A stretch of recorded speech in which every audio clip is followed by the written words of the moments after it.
Nous avons vu dans l'activité précédente qu'au niveau des zones en subduction, il y avait toujours présence d'un arc volcanique.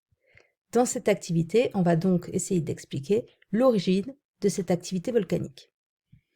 Donc tout d'abord, quelle est la roche qui fond? En effet, pour qu'il y ait activité volcanique, il faut qu'il y ait production de magma. Pour déterminer la roche qui a fondu, il y a donc besoin d'étudier nos fameux diagrammes de phase qui indiquent pour chaque condition de pression et de température quel est l'état de la roche. Est-ce qu'elle est solide ou est-ce qu'elle est en train de fondre? Donc si on s'intéresse à la péridotite, on voit que dans cette zone-là, donc entre 0 et 1100 degrés et jusqu'à 240 km de profondeur, la roche ne fond pas. Au contraire, lorsqu'on est dans cette zone ici à droite, la roche fond. Même chose pour le basalte. Il y a une zone où la roche fond, une zone où la roche ne fond pas. Donc ça, c'est des choses qu'on a déjà vues dans l'activité précédente. La petite chose nouvelle ici, c'est que il y a un deuxième solidus sur ces diagrammes de phase, et ce solidus indique, toujours pareil, délimite les zones solides et liquides, mais cette fois avec une roche hydratée. Donc on voit que les zones ne sont pas totalement identiques. Pour la péridotite, donc là vous avez la zone où lorsqu'elle est hydratée, elle est solide, et ici à droite, la zone où lorsqu'elle est hydratée, elle commence à fondre. Même chose pour le basalte.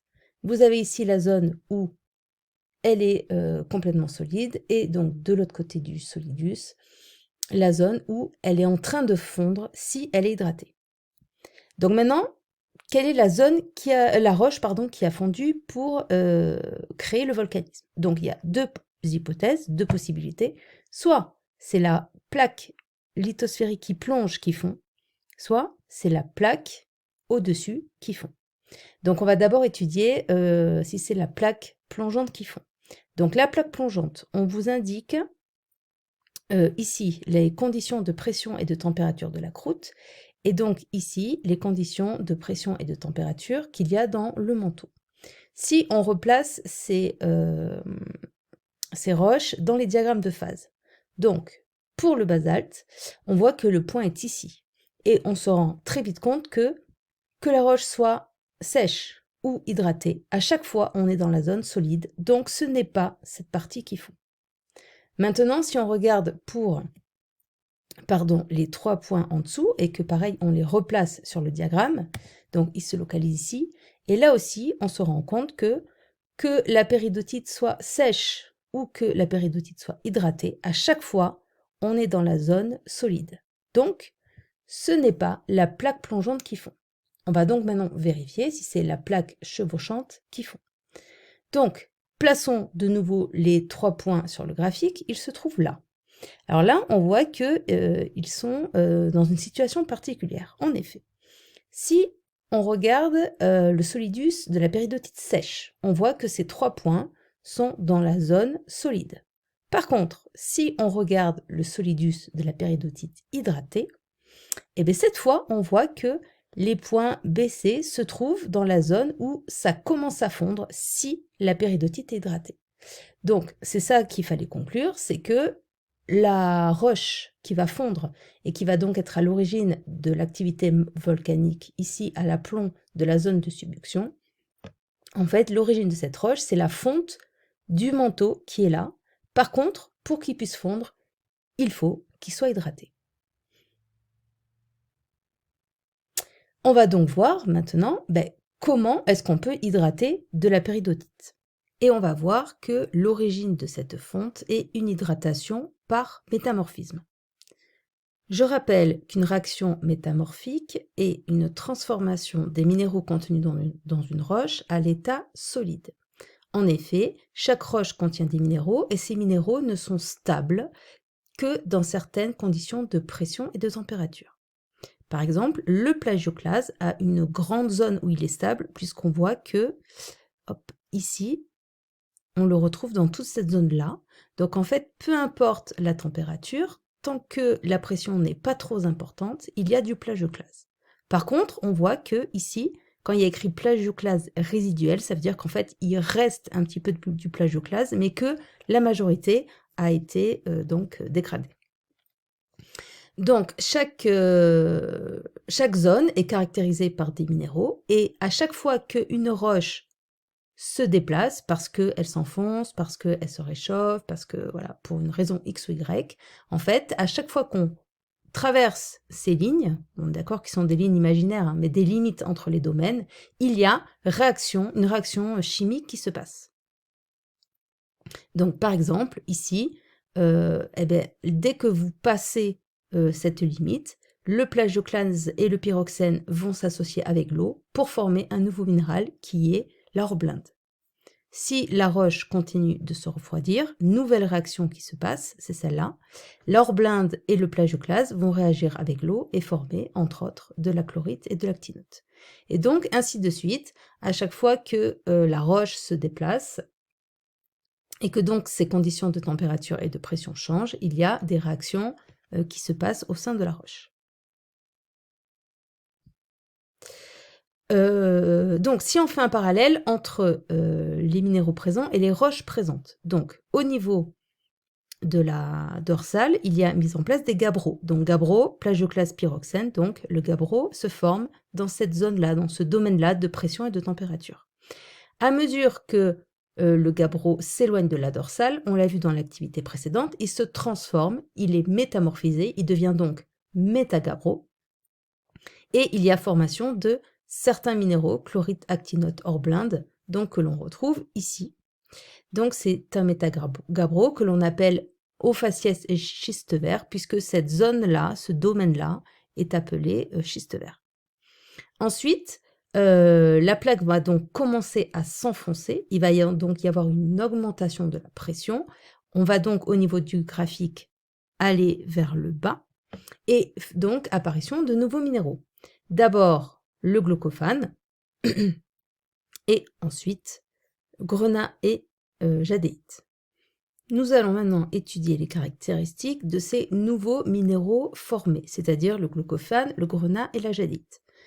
Alors, grâce au logiciel Minux, on peut voir deux caractéristiques, leur pourcentage d'hydratation et leur masse volumique.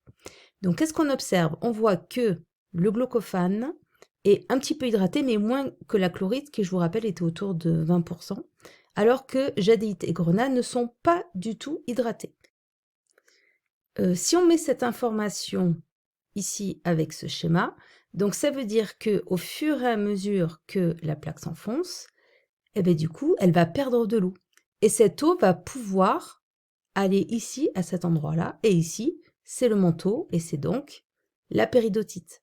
Voilà pourquoi, en fait, la formation des cristaux va hydrater la péridotite, et donc la péridotite, qui au départ était sèche, va donc s'hydrater, et le solidus va se déformer. Et donc le point qui est là, qui au départ était dans la partie solide, une fois hydraté, va pouvoir commencer à fondre.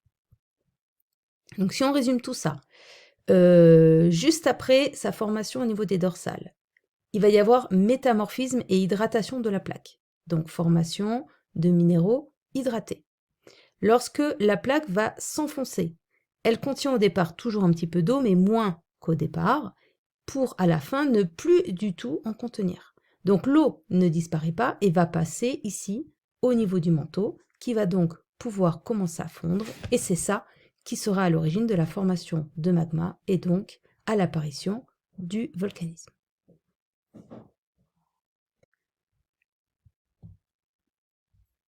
Donc, si on retrace le trajet de la plaque, donc le fait qu'elle s'éloigne puis qu'elle s'enfonce sur notre diagramme de stabilisation des minéraux, donc dans la première partie, il y a diminution de la température à pression constante, donc ça correspond à l'éloignement de la dorsale. Puis, dans la deuxième partie, lorsque la plaque s'enfonce, il y a donc une augmentation de la pression. Deuxième caractéristique donc des minéraux formés, donc on voit, je vous l'avais dit, la masse volumique, et on se rend compte que ces minéraux ont une masse volumique qui augmente. Donc au fur et à mesure que ici la plaque se déshydrate, en fait elle va devenir de plus en plus lourde, et donc ça va accentuer son plongement.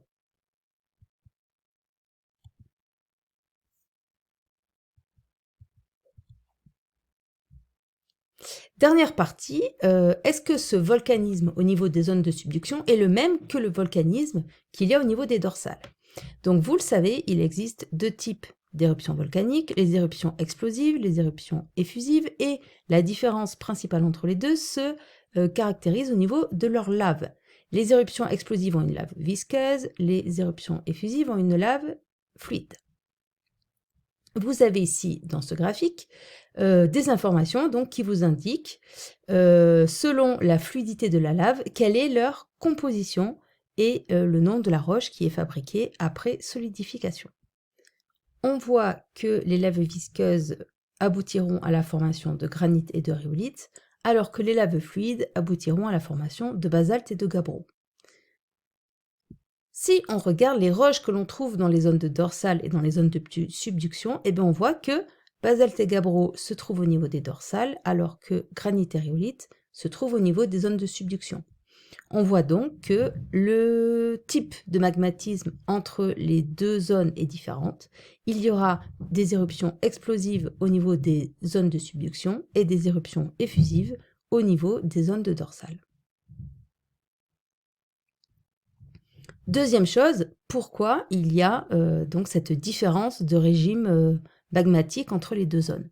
Donc comme je vous l'ai dit, ce document vous indique la composition des roches. Alors pour que ce soit précis, donc vous avez ici le pourcentage de minéraux qu'occupe le minéral dans la roche. Par exemple ici, dans le gabbro ou le basalte, on voit que le minéral qui est là en plus grande quantité, c'est le pyroxène. Au contraire, dans un granit, il n'y a pas du tout de pyroxène, puisqu'on voit que la couleur verte est absente, et par contre, il y a à peu près la moitié de la roche qui est composée d'orthose.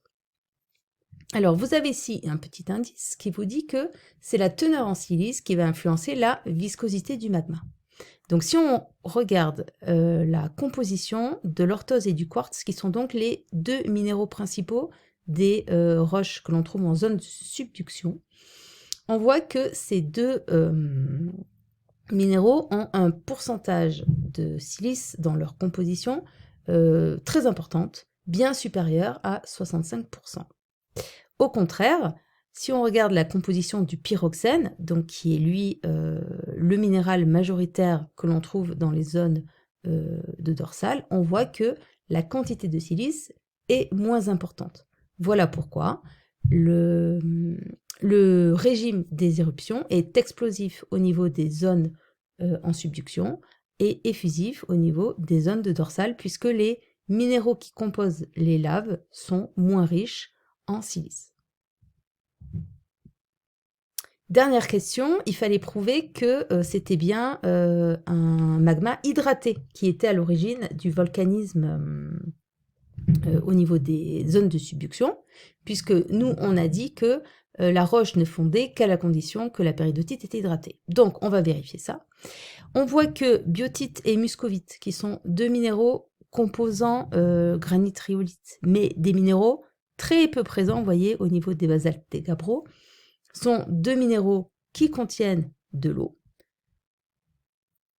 ce qui n'est pas le cas du pyroxène et des plagioclases, qui sont donc les minéraux majoritaires au niveau du basalte et du gabbro. Ces observations nous permettent donc de prouver que c'est bien l'hydratation du manteau qui est à l'origine de sa fonte et donc à la formation d'un arc volcanique à l'aplomb des zones de subduction.